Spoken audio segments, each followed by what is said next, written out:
Salut tout le monde, j'espère que vous allez bien et bienvenue dans cette nouvelle vidéo. Donc aujourd'hui, ça fait déjà plus que 10 ans que je fais du trading. J'ai passé littéralement par toutes les phases possibles, c'est-à-dire qu'au début, quand je me suis lancé, j'étais tout seul, j'avais aucun mentor, j'étais un peu perdu, puis au final, ça m'a pris 1 an et demi avant de commencer à voir des premiers résultats. Par la suite, pendant les premières années, ça allait bien, mais je faisais pas beaucoup d'argent. Il y a eu beaucoup de périodes où j'avais des gains, puis je les reperdais. Puis à un moment donné, ben, ça a fini par vraiment décoller puis à devenir un peu plus constant. Donc bref, tout ça pour dire que j'ai passé littéralement de rien à aujourd'hui à être millionnaire. J'ai pas mal la vie dont j'ai toujours rêvé d'avoir. Et donc dans la vidéo d'aujourd'hui, eh bien, je vais vraiment vous partager les leçons les plus importantes que j'ai apprises durant mon parcours. Je vais vous condenser l'information et vraiment partager avec vous, eh bien, qu'est-ce que je referais, qu'est-ce que j'éviterais comme erreur et surtout, eh bien, comment je vois le trading aujourd'hui. Ça va être une vidéo, guys, avec énormément de valeur. C'est vraiment le genre de vidéo que moi, j'aurais aimé avoir dans mes débuts parce que ben, quand je me suis lancé il y a 10 ans, il n'y avait presque rien, surtout ici au Québec, au niveau du trading. Donc bref, si vous êtes excité, guys, pour la vidéo d'aujourd'hui, comme d'habitude, mettez un like, j'apprécierais énormément. Assurez-vous d'être abonné à la chaîne si ce n'est pas déjà fait. Et sans plus tarder, commençons directement. Donc, le premier point que je voulais aborder aujourd'hui, c'est tout simplement eh bien, la réalité du trading. C'est-à-dire que là, quand vous vous lancez en trading, c'est super important d'oublier, OK, la grande majorité des choses que vous voyez sur les réseaux sociaux. Oubliez les promesses de résultats, oubliez le fait que c'est facile, ça ne demande pas de travail, vous allez faire beaucoup d'argent rapidement. Oubliez tout ça. OK? Le trading, c'est une business. C'est un vrai travail. Si vous voulez vraiment réussir, si vous voulez vraiment avoir des résultats, vous allez devoir vous investir extrêmement sérieusement là-dedans. Et même si vous le faites, eh bien, les résultats ne viendront pas aussi rapidement probablement que ce que vous pensez. Et ça, c'est la réalité. Je sais que c'est peut-être pas si vendeur que ça en le disant comme ça, mais c'est ça pareil. OK? N'importe qui que je connais qui réussit en trading à un haut niveau, ben, ça ne s'est pas fait en seulement quelques semaines ou quelques mois. Est-ce qu'on peut commencer à voir ses premiers résultats relativement rapidement? Oui, mais évidemment, le fait de gagner vraiment beaucoup d'argent et d'être un professionnel, ben, ça va demander beaucoup plus de temps et c'est tout à fait normal. Donc, oubliez les promesses que la grande majorité du monde vous font, OK, sur les réseaux sociaux. Oubliez le fait que c'est de l'argent facile, que c'est pas trop difficile ou quoi que ce soit. Non, ça reste un travail, ça reste une business. C'est une compétition. OK? Tout le monde sur les marchés est là pour réussir puis prendre l'argent des autres.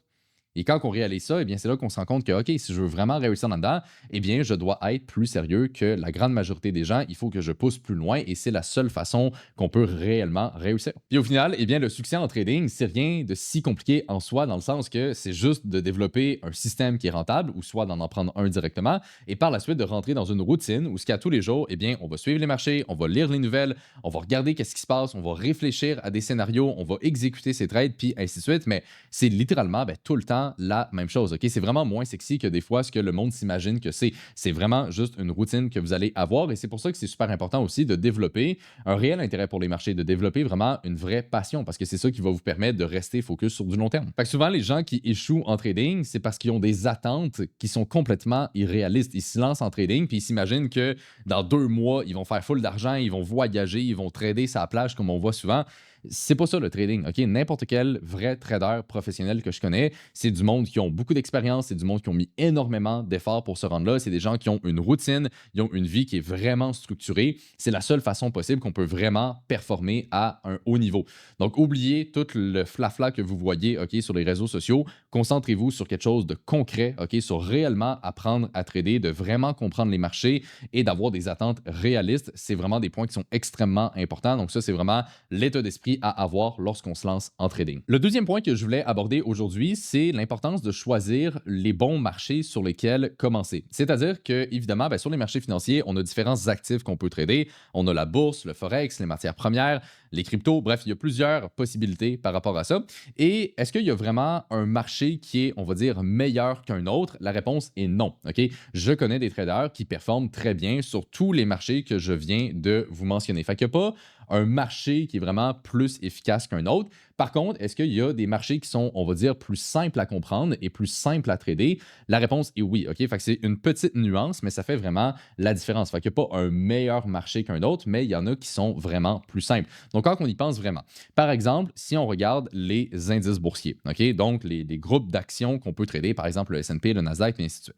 Ces marchés-là, je dirais qu'ils sont quand même relativement simples à trader parce que, de un, ça monte sur du long terme. OK? Si on prend une période de temps de plusieurs années, voire plusieurs dizaines d'années, eh bien, les marchés sont haussiers. Et donc ça fait qu'on a déjà, si on veut, une direction de base où ce qu'on a un petit peu plus de probabilité d'avoir raison. C'est vraiment des marchés aussi qui sont très macro, c'est-à-dire qu'on va se concentrer sur comprendre qu'est-ce qui se passe dans le monde, qu'est-ce qui se passe dans l'économie, mais on n'aura pas besoin de vraiment creuser sa compréhension fondamentale. On peut rester, si on veut, relativement général et ça va quand même nous permettre d'avoir une très bonne compréhension des marchés. Donc, les indices boursiers sont, disons, un peu plus simples, je dirais, à trader que, par exemple, le Forex, où ce que là, on a plusieurs devises. Il va falloir considérer toutes les données de chacune de ces devises-là, les banques centrales. Bref, il y a vraiment beaucoup de choses à considérer. Fait que c'est pas un marché qui est moins bon. C'est juste un marché qui va demander un peu plus de temps, un peu plus de recherche, un peu plus d'expérience. OK? Donc, c'est bien de comprendre ces différents points-là au niveau des marchés. On pourrait, par exemple, aussi parler des matières premières. Donc, par exemple, trader le gold, c'est quelque chose qui est assez populaire ou d'autres matières premières. Ça peut être quelque chose qui est intéressant aussi pour commencer. C'est des marchés qui n'ont pas non plus énormément de choses à considérer lorsqu'on réfléchit à des scénarios là-dessus. Ça me fait un peu penser aux indices boursiers. Et pour ce qui est des crypto-monnaies, alors, personnellement, je ne trade pas des cryptos. Je connais des gens qui les tradent et qui réussissent très bien là-dedans. C'est sûr que c'est un marché qui est un petit peu plus nouveau, il y a moins de données par rapport à ça. Quand ça monte fort, mais quand ça baisse fort aussi. Fait que, ça dépend un peu du profil aussi qu'on a par rapport à ça.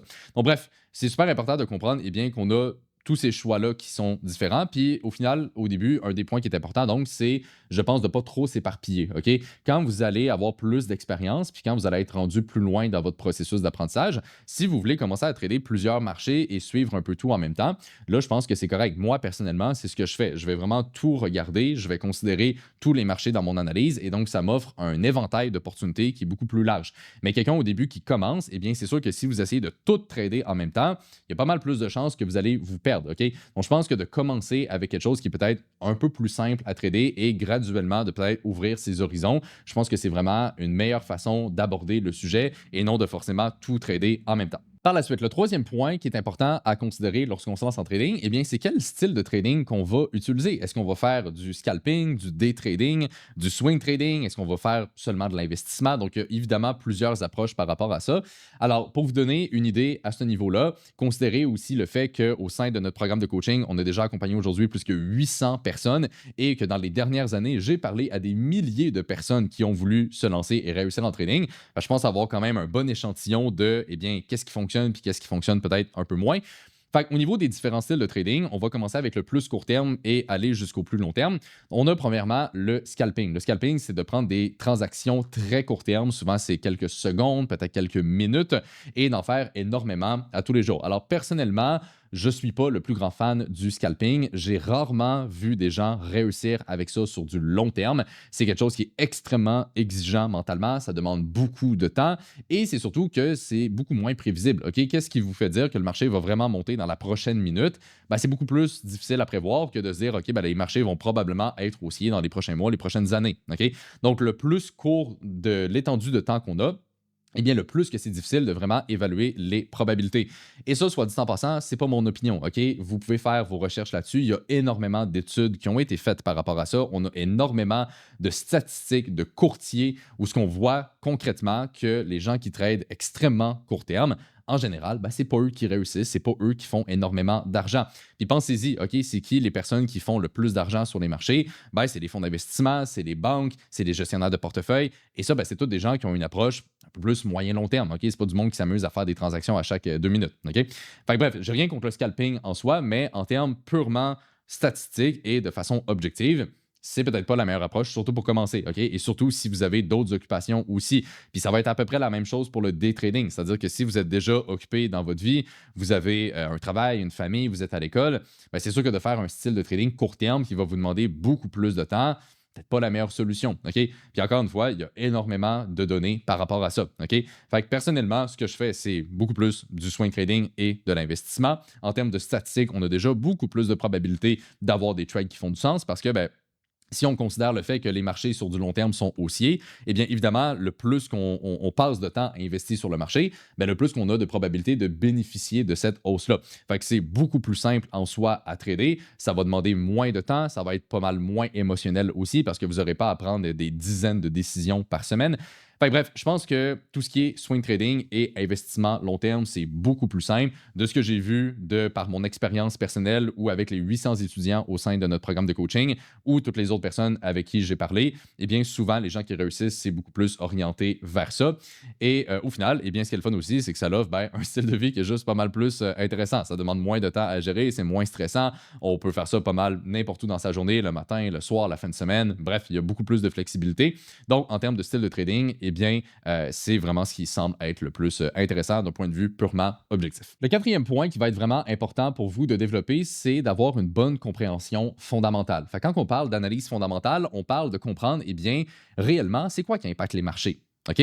Donc, la macroéconomie, qu'est-ce qui se passe dans le monde, les données économiques, les politiques monétaires, bref, de comprendre réellement l'économie puis comment les marchés fonctionnent. Et ça, c'est un point qui est extrêmement important. La plupart des gens, quand ils se lancent en trading, ils vont se concentrer uniquement sur l'analyse technique. OK? Donc, comment on analyse les graphiques, comment on met des belles petites lignes, puis ainsi de suite. Et oui, l'analyse technique est importante. Oui, l'analyse technique, c'est quelque chose que j'utilise et qui est aussi utilisé par les professionnels. Pour moi-même, avoir été sur des vrais trading floors, par exemple le trading floor de RBC à Montréal ou à la Caisse de dépôt et placement du Québec, donc je l'ai vu de mes propres yeux, les professionnels utilisent bel et bien l'analyse technique. Donc, je ne dis pas que c'est pas important, mais ce que je dis, c'est que c'est pas une finalité. C'est un outil parmi tant d'autres. Et l'autre partie de l'équation qui est extrêmement importante, ben, c'est l'analyse fondamentale. De comprendre qu'est-ce qui se passe dans l'économie, qu'est-ce qui se passe dans le monde et comment ça vient impacter les marchés. Vous devez comprendre que les marchés puis le trading, c'est un métier de la finance. OK? On n'est pas là à juste tracer des lignes sur des graphiques puis faire des millions. OK?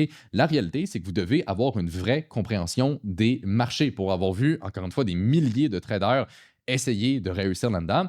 L'un des points qui fait la plus grande différence, c'est que ceux qui réussissent vraiment et qui ont des résultats concrets, c'est du monde qui comprennent vraiment les marchés. OK? Ils ne sont pas juste là à ouvrir des graphiques puis à tracer des lignes, puis à prendre des trades, puis à croiser les doigts, puis yes, on espère que ça fonctionne. OK? Non, c'est pas du tout ça le trading. Si c'était si facile que ça, tout le monde serait millionnaire avec ça. OK? Mais la réalité, donc, c'est que ça demande quand même une certaine expertise au niveau de l'économie et des finances, et c'est quelque chose qui peut s'apprendre, qui peut se développer, mais vous devez en être conscient que cette partie-là est tout autant, voire plus importante que l'analyse technique. Et c'est vraiment lorsqu'on a maîtrisé les deux qu'on a le plus de probabilité. Donc, quand vous vous lancez en trading, concentrez-vous sur réellement développer une vraie compréhension des marchés. Oubliez, encore une fois, tout le superflu que vous voyez sur les réseaux sociaux, puis les gens qui vous vendent du rêve avec le fait de apprenez telle stratégie d'analyse technique, mettez vos lignes de même, puis ça y est, vous allez faire des millions.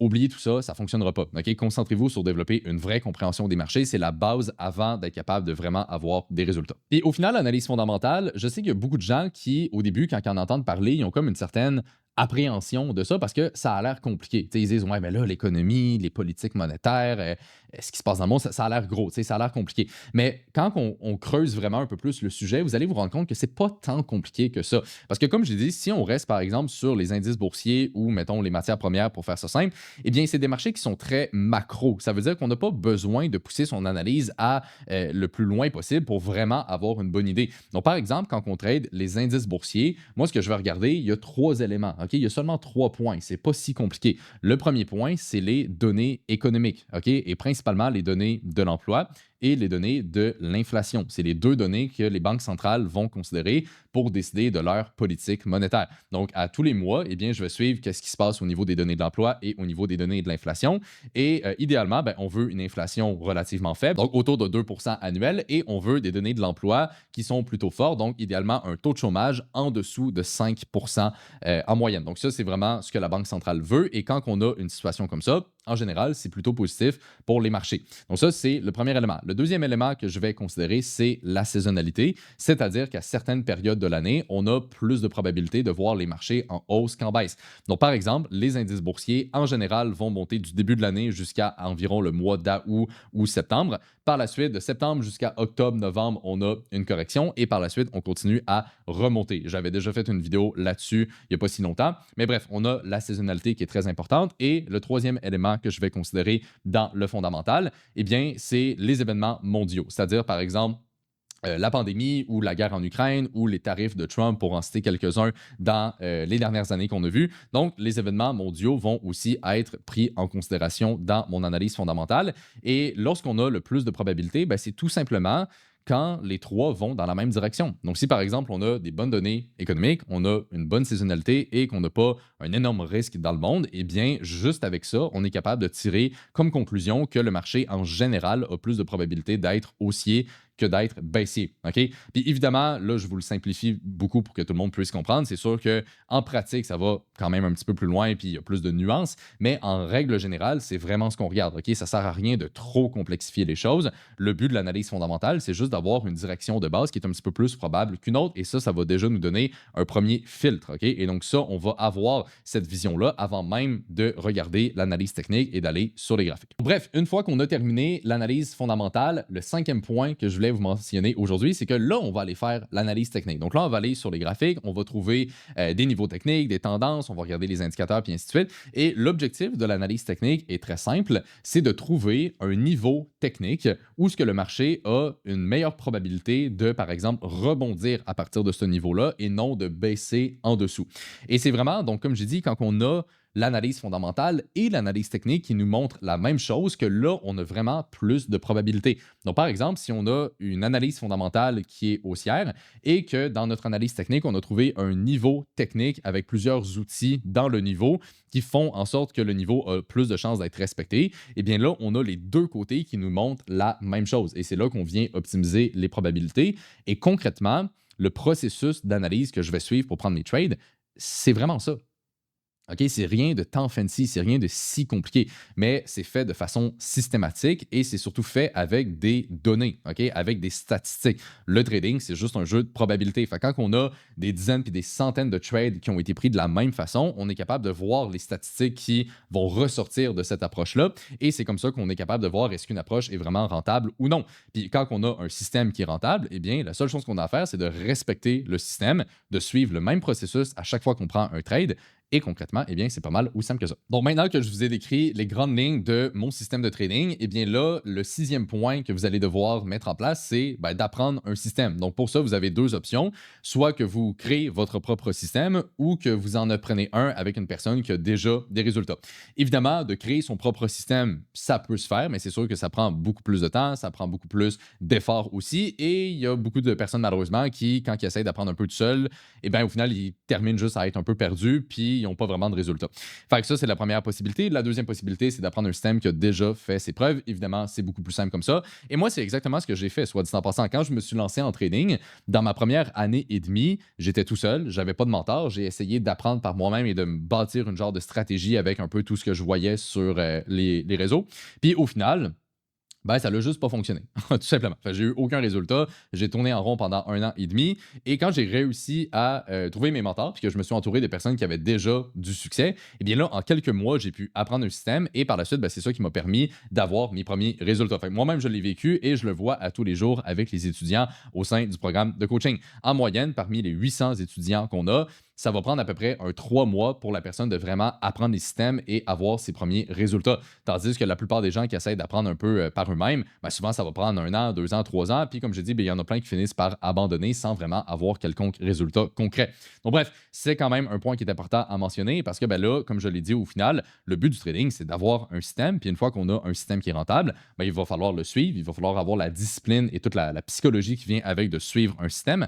Mais concrètement, c'est rien de plus. OK? Puis souvent, j'ai l'impression qu'il y a beaucoup de gens qui, justement, surcomplexifient ce que c'est vraiment. C'est-à-dire que le trading, une fois que vous avez une approche qui est validée statistiquement parlant et qui est rentable, si vous suivez cette approche-là et qu'à chaque fois que vous prenez des trades, c'est tout le temps basé là-dessus, voilà, tout simplement. Fait que c'est rien de bien fancy, mais en soi, c'est ce qui fait vraiment la différence. La plupart des gens vont soit essayer de bâtir eux-mêmes un système et échouer, ou alors ils vont tout simplement même pas être conscients de ce que j'explique en ce moment et trader sans vraiment suivre un système concret. Puis c'est pour ça que malheureusement, la majorité du monde finissent par perdre de l'argent. Tandis que si vous faites les choses bien, que vous apprenez un système qui a réellement fait ses preuves, eh bien si vous avez la discipline mentale de respecter le système, eh bien c'est comme ça qu'on peut réussir. Et le septième et dernier point que je voulais aborder aujourd'hui, c'est de tout simplement vous présenter des erreurs que j'ai faites durant mon propre parcours et des erreurs donc, que vous allez pouvoir éviter. Donc, le premier point, c'est de mal gérer son risque. OK? Lorsqu'on fait du trading, oui, il faut avoir un système et évidemment le respecter, mais il faut surtout bien gérer son risque. Si vous prenez trop de risques sur les positions que vous avez, eh bien, vous allez tôt ou tard finir par perdre beaucoup d'argent, vous allez devenir émotionnel et votre trading va être littéralement des montagnes russes. Et évidemment, c'est pas ce qu'on veut, OK? On veut avoir une croissance qui est soutenue, qui est stable et qui ne va pas nous donner des pics émotionnels énormes, OK? Le but, c'est d'avoir une vision long terme et de durer dans le temps, OK? Parce que de faire du trading puis d'avoir des résultats pendant un mois ou deux, c'est pas très compliqué, OK? Il y a plein de monde qui réussissent à faire ça. Mais de vraiment avoir quelque chose de concret qui va durer pendant des années, voire des dizaines d'années, là, c'est un autre niveau, OK? Et donc, pour être capable de se rendre à ce point-là, il faut gérer son risque en tout temps. Donc, par exemple, dans mon trading actif, je vais risquer 1% de mon capital sur mes trades. Et c'est tout. OK, ça ne va jamais varier. Je ne vais pas m'amuser à ben là, je suis plus confiant, fait que je prends plus de risques ou là, je ne suis pas trop sûr, je vais l'essayer, mais je prends moins de risques. Non, c'est tout le temps la même chose. Je vais sélectionner seulement les meilleurs trades. Je vais risquer mon 1% par trade et ça finit là. OK? En soi, la gestion de risque, c'est relativement simple, mais c'est beaucoup justement de la psychologie de être discipliné pour gérer son risque et surtout être suffisamment humble pour comprendre que le marché, eh bien, il va faire tout et n'importe quoi. C'est-à-dire que le marché va vous surprendre une fois de temps en temps, c'est normal. Et si justement vous avez trop de risques sur la table, eh bien souvent ce qui arrive, c'est que le monde finisse par avoir des plus grosses pertes, ils deviennent émotionnels et c'est là que ça part un peu dans tous les sens. Donc bref, la gestion de risque, c'est primordial en trading. Le deuxième point, c'est comme j'ai dit, avoir des attentes réalistes. OK? Ça, je l'ai fait l'erreur de penser que j'allais devenir millionnaire du jour au lendemain puis que ça allait être donc facile. Je vous jure que non, ça n'arrivera pas, OK? Est-ce que vous pouvez vraiment avoir des gros résultats? La réponse est oui, je pense que j'en suis la preuve, mais ça ne s'est pas fait du jour au lendemain, OK? Donc, de vraiment, gagner beaucoup d'argent puis d'avoir, on va dire, toutes les choses matérialistes, par exemple, que j'ai aujourd'hui, juste pour utiliser ça comme exemple, ben, ça a quand même pris 9 ans. Ça n'a pas pris un an, ça n'a pas pris 2 ans, ça a pris 9 ans. Puis, je suis quelqu'un qui a toujours été focus là-dessus. Le trading, ça a toujours été ma priorité. Depuis que je me suis lancé là-dedans, j'ai jamais dévié mon focus. Puis, je suis quand même assez intense dans ma façon de travailler. Puis, ça m'a quand même pris 9 ans avant de me rendre à ce point-là. Fait que l'idée, c'est que ça va prendre du temps. Puis, c'est normal. Ayez des attentes réalistes à ce niveau-là. Arrêtez de vous faire avoir par le monde qui vous vend du rêve puis qui vous disent que c'est facile. Non, le trading, ça demande du temps à développer comme expertise et c'est normal. Si c'était si facile que ça, tout le monde le ferait. Donc, ayez des attentes réalistes. Puis le dernier point que je rajouterais à tout ça, qui est un peu corrélé à ce que je viens de dire, mais qui est quand même important à mentionner en soi, c'est que la plupart des gens sous-estiment la puissance que ça a d'être patient sur du long terme et de vraiment avoir cette vision-là. C'est-à-dire que souvent, quand le monde se lance en trading, ils réfléchissent à ben là, j'espère être capable de quitter ma job dans 3 mois, j'espère gagner une coupe de mille, puis être capable d'en vivre. Puis c'est correct d'avoir ces objectifs-là, c'est pas forcément mauvais, mais il faut avoir une vision qui est beaucoup plus long terme parce que lorsqu'on va faire beaucoup d'argent en trading, ben c'est justement sur du long terme parce qu'il y a ce qu'on appelle les intérêts composés. Le plus de capital que vous avez, le plus d'argent que vous allez faire. Donc, au final, quand vous continuez à évoluer dans votre trading, ben, vous allez faire de l'argent. Cet argent-là, vous allez la réinvestir dans votre propre capital et vous allez faire donc de plus en plus d'argent. Et donc, c'est super important d'avoir cette vision-là long terme parce que si vous avez une vision qui est beaucoup trop court terme, eh bien, c'est là que vous allez justement devenir émotionnel. Si vous n'avez pas de résultats aussi vite que vous pensez, ben, ça va vous décourager. Vous allez avoir des pics justement où vous allez être vraiment motivé, vous allez vous décourager, puis ainsi de suite. Bref, on ne veut pas vivre ça, OK? On veut avoir un processus d'apprentissage qui est le plus simple possible, qui est le plus constant possible sur du long terme, et ça fait vraiment toute la différence. Bon, bref, tout ça pour dire, guys, que si j'avais à vraiment recommencer le trading, eh bien, je ferais ça beaucoup plus simplement. OK? Je me concentrerai sur, premièrement, m'entourer des personnes qui ont déjà les résultats que je veux, apprendre un seul système, me concentrer sur peut-être un ou seulement quelques marchés pour vraiment bien les maîtriser, et c'est tout. OK, ça n'a pas besoin d'être compliqué. Le processus en soi, il est extrêmement simple. Le plus important là-dedans, c'est de vraiment être prêt à s'investir sérieusement, d'être patient, comme j'ai dit, pour avoir ces résultats-là et de tout simplement, eh bien, faire confiance au processus. OK, c'est normal que ça ne vienne pas en claquant des doigts et je pense que c'est vraiment l'un des points les plus importants. Donc, bref, j'espère, guys, que vous avez apprécié la vidéo d'aujourd'hui. C'est une vidéo que je tenais à faire parce qu'il y a tellement de gens qui sont un peu perdus, j'ai l'impression, quand ils se lancent en trading. Et voilà, moi, c'est exactement ce que je ferais si je devais recommencer après 10 ans d'expérience en trading, après avoir coaché 800 personnes au travers du programme. Si je devais recommencer, eh bien, c'est exactement ce que je ferais. Je m'entoure de quelqu'un qui a déjà les résultats que je veux, j'apprends un système, je fais confiance au processus, je reste patient et j'ai des attentes réalistes. Et en ayant tout ce combo-là, eh bien, c'est là qu'on est capable d'avoir le plus de résultats possible. J'espère, guys, que vous avez apprécié la vidéo. Si oui, mettez un like. Je vous remercie encore une fois de l'avoir écouté. Et là-dessus, on se retrouve dans la prochaine.